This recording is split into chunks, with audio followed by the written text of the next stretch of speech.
You how the comment of that other restaurateur in the piece that Kate just showed us resonates with you. Are you seeing the same kinds of increase in input costs, and how much of that are you passing on to consumers, and can you keep doing it?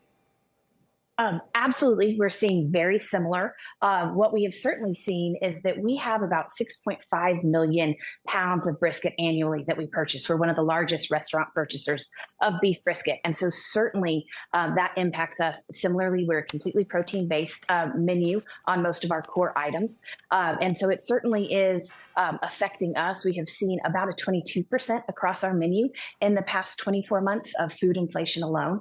Our brisket price, for example, from May to June, our price per pound was $3.33. In May, it has jumped to $3.45 in June. And we even have purchasing power and protection that a lot of restaurateurs don't enjoy just because we have over 550 restaurants in the U.S. And so even with that amount of purchasing power, we're still seeing quite a huge impact.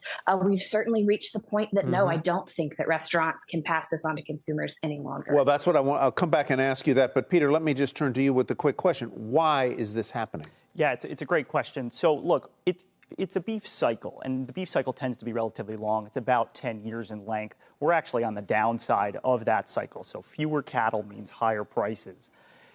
Compounding that, you've had a drought issue. Why are there fewer cattle? So the cattle ranchers, right, so the cow-calf operators, they're the ones who are actually raising the cattle and selling it to the Tysons and the JBSs of the world, who then sell it on to restaurants and the retailers.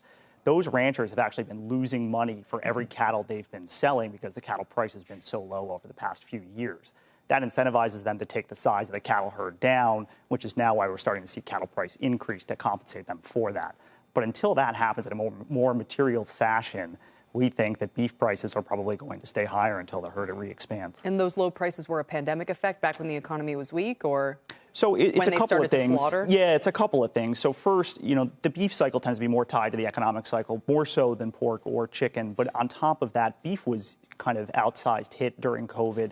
A lot of the manufacturing capacity in the U.S. was shut down for periods of time. So that forced cattle prices lower while beef prices went higher. And for a guy like Tyson, who earns the spread, kind of that blew out. And that's one reason you could remain underweight on them. There's a smaller market, and obviously profit margins are under pressure. I just want to make one kind of macro point about this. Let's talk about it. We went and heard comments from Costco in their last call where they said, we are starting to see recessionary behavior from the consumer. They're trading down from beef to pork, to chicken, to even canned foods. And I wonder, so we all reacted to that and said, well, the consumer's acting as if they're in a recession. Are they, or is there actually just a beef problem? In which cases comments wouldn't necessarily be indicative of consumers so much as just the extra high price of beef right now. I think you've got two or three factors here. First of all, Costco's seeing probably a trade down. People are shopping for their beef at Costco for the first time. I think you have a dynamic where you're having disinflation in food prices, and on some level that's going to hurt people like Costco and Walmart and Target. And I think Target's probably feeling it more, especially those that had disproportion on the way up.